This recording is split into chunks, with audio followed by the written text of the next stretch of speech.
Clé numéro 2 du tétraèdre. Ta vie est le résultat de tes choix. Oh, c'est pas toujours facile à entendre cette histoire parce que parfois on vit des situations vraiment difficiles et on se dit mais comment j'ai pu choisir de vivre ça? Eh bien, il faut que tu comprennes que tes choix sont inconscients à 96%.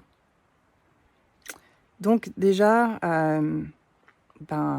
s'il y a 96% d'inconscient dans ce qui se passe dans ta vie, tu ne peux pas t'étonner de qu'elle soit comme elle est en fait, hein, puisque il y a beaucoup de choses qui se jouent en arrière-plan dans ta vie et dont tu n'as pas conscience. Dans tous les cas, ta vie est le résultat de tes choix. Et je parle en connaissance de cause, hein, des situations vraiment difficiles, très challengeantes, parfois qui paraissent sans issue dans tous les domaines de ta vie.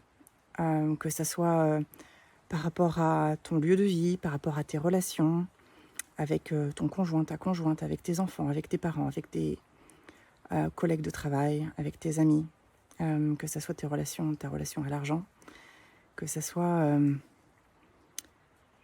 ta relation à la religion, à la spiritualité. Tout ça, c'est le fruit de tes choix.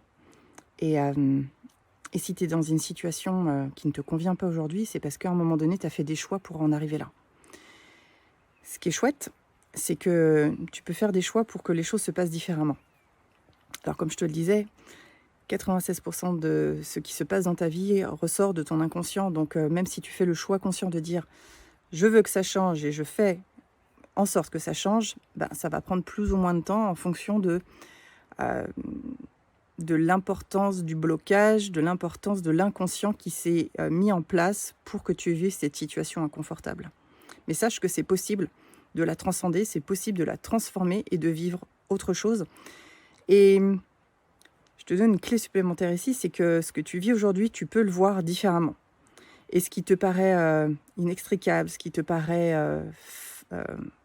comme une fatalité, comme quelque chose vraiment, tu ne sais plus quoi faire, eh bien je t'assure, sincèrement, je l'ai vécu et je le vis encore aujourd'hui, que si tu mets un autre regard dessus, tu trouveras des solutions. Tu verras même peut-être que ce que tu vis est une opportunité.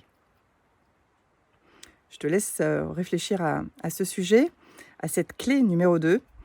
Si ça t'a interpellé, enregistre la vidéo pour la réécouter et puis je t'invite à la partager si tu penses que ça peut servir à quelqu'un d'entendre ça aujourd'hui.